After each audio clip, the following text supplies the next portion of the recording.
పట్టించిన ఆస్తుల పంపకమట. ఏంది? ఆస్తుల పంపకము. ఈ ఎవడైతే డిఎస్పి భీమిరెడ్డి అనేటోడు ఆయన వ్యక్తి ఉన్నాడో, ఆ ఉద్యోగి ఉన్నాడో, ఆయననే ఆస్తుల పంపకం పట్టించిందట. సో దాదాపు 200 కోట్ల అక్రమాస్తులు కలిగి ఉన్నాడు. కర్ణాటకలో 44 ఎకరాల అగ్రికల్చర్ ల్యాండ్ ఉన్నదట. బెంగళూరు ఎయిర్పోర్ట్ పక్కన ఎకరం భూమి ఉన్నదట. ఇంట్లో 2 కిలోల బంగారం దొరికింది, 2 కిలోల వెండి దొరికింది. ఇక బొచ్చడు ఆస్తులు ఉన్నాయి. కమర్షియల్ ప్లాట్స్ ఉన్నాయి, అపార్ట్మెంట్స్ ఉన్నాయి.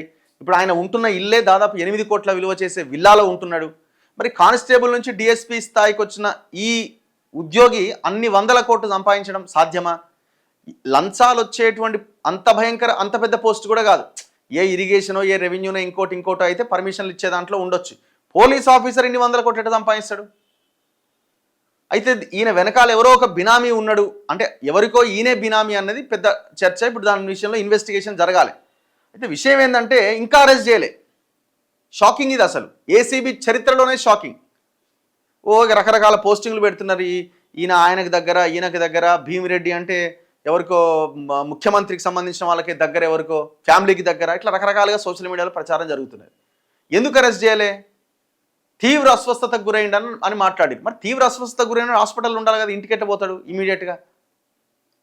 ఏసీబీ అంటది మేము నోటీస్ ఇస్తాం, మళ్ళీ పిలుస్తామంటది. మరి మిగతా వాళ్ళ విషయంలో నోటీస్ ఇచ్చేందుకు పిలువలే, తీసుకుపోయి జైలు వేసారు కదా. చార్ధామ్ యాత్రకు ముందు బినామీలు ఆస్తుల లెక్క రాసిండట డిఎస్పి. మనోడు ఏం చేసిండు, ఒక మంచిగా నోట్బుక్ తీసుకున్నాడు. నోట్బుక్ తీసుకొని 7 నేను ఆస్తులను మొత్తం నీట్గా రాసిపెట్టిండట. రాసిపెట్టి దాంట్లో పెట్టిండు. తెల్లారు ఏసీబీలు వచ్చారు. ఆ బుక్ పట్టుకుని మొత్తం ఆయన ఏం చెప్పాల్సిన అవసరం లేదు. నోటుతోటి పేపర్ ఓపెన్ చేస్తా ఉంటే బయట పడతా ఉన్నాయి ఆస్తులు. చార్ధామ్ యాత్రకు ముందు బినామీలు ఆస్తుల లెక్క రాసిన డిఎస్పి కుటుంబీకులకు పంపకాలు చేసిండట. వాట్సాప్లో కుమారులకు ఆ వివరాలు కూడా పంపిండట. దాడుల్లో డైరీని వాట్సాప్లో పంపిన వివరాలు గుర్తించిన ఏసీబీ డిఎస్పీ భీమిరెడ్డిని ఏసీబీ అరెస్టు చేయకపోవడంపై కలకలం. అనారోగ్యానికి గురయ్యారంటూ నోటీసులు ఇచ్చి వదిలేయడంపై చర్చ. భారీగా ఆస్తులు గుర్తించినా అరెస్టు చేయకపోవడం ఏంటని ప్రశ్నలు. భవిష్యత్తులో అక్రమాస్తుల కేసులపై తీవ్ర ప్రభావం చూపుతుందని న్యాయ నిపుణుల అభిప్రాయం. 100% ఎవరో ఉన్నారు దీని వెనకాల. ఎంత పెద్ద వ్యక్తి ఉంటే తప్ప ఈయన ఎందుకు అరెస్ట్ కాడు? ఏసీబీ ఎవరి చేతిలో ఉంటుంది? హోంశాఖ, ముఖ్యమంత్రి రేవంత్ రెడ్డి. మరి రేవంత్ రెడ్డికి ఏమన్నా రిలేటివ్సా లేకపోతే ఇంకేమన్నా అందుకే వదిలేసిరా? మరి జనాలు అట్లనే అనుకుంటారు కదా. ఎంతో పవిత్రంగా భావించే చార్ధామ్ యాత్రకు వెళ్లేందుకు సిద్ధమయ్యారు. ఎందుకైనా మంచిది అని తన ఆస్తులు, బినామీల పేరిట ఉన్న ఆస్తులు, ఎవరెవరి వద్ద నుంచి తనకు ఎంతెంత సొమ్ము రావాలి అనే విషయాలు, ఎవరెవరికి ఏమేమి ఇవ్వాలి అనే వివరాలని ఒక డైరీలో రాసుకుండట.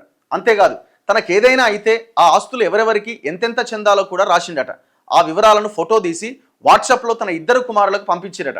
ఆ డైరీ వాట్సాప్లో పంపిన ఫోటోలతో భారీ ఆస్తుల గుట్టు రట్టయింది.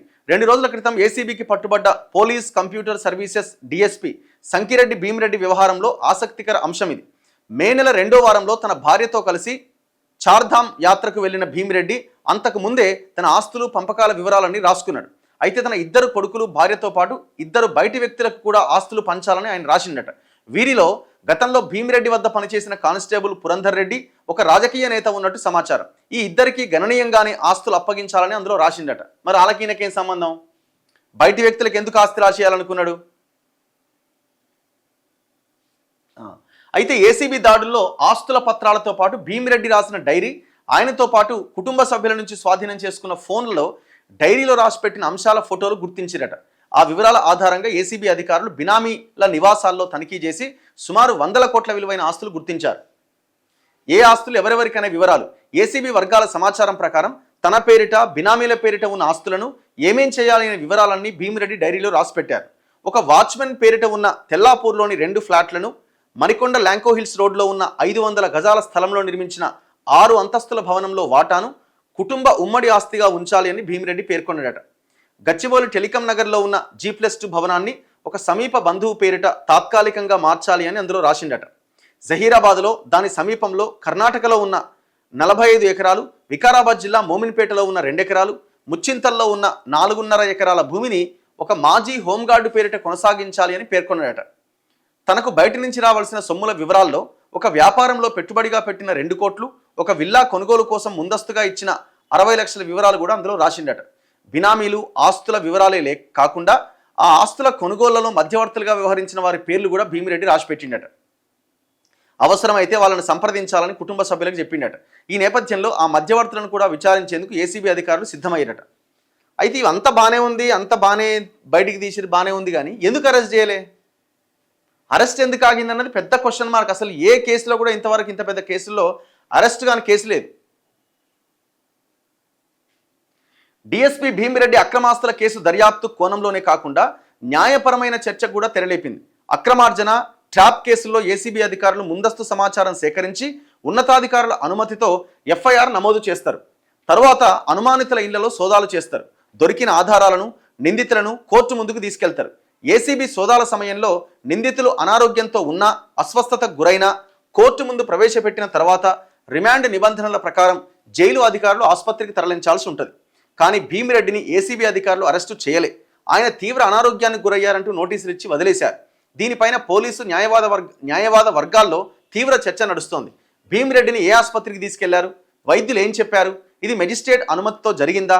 కోర్టుకు వైద్య నివేదికలు సమర్పించారా అన్న వివరాలేవి ఏసీబీ అధికారులు చెప్పలే.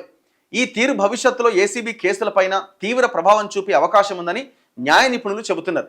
భీమిరెడ్డి కేసులు అనుసరించిన తీరుపై సంబంధిత కోర్టు స్పందన కీలకంగా మారుతుందంటున్నారు. భవిష్యత్తులో ఏసీబీ నమోదు చేసే ట్రాప్, డిఏ కేసుల్లో నిందితులు ఈ అంశాన్ని ప్రస్తావిస్తూ బెయిల్ లేదా ఇతర ఉపశమనాల కోసం కోర్టును ఆశ్రయించే అవకాశం ఉంది. దాదాపు 200 కోట్లకు పైగా అక్రమాస్తులు కూడబెట్టిన భీమిరెడ్డికి నోటీసుతో సరిపెట్టడం ఏసీబీకి సంకటంగా మారే అవకాశం ఉందని పోలీసు వర్గాలు అభిప్రాయపడుతున్నాయి.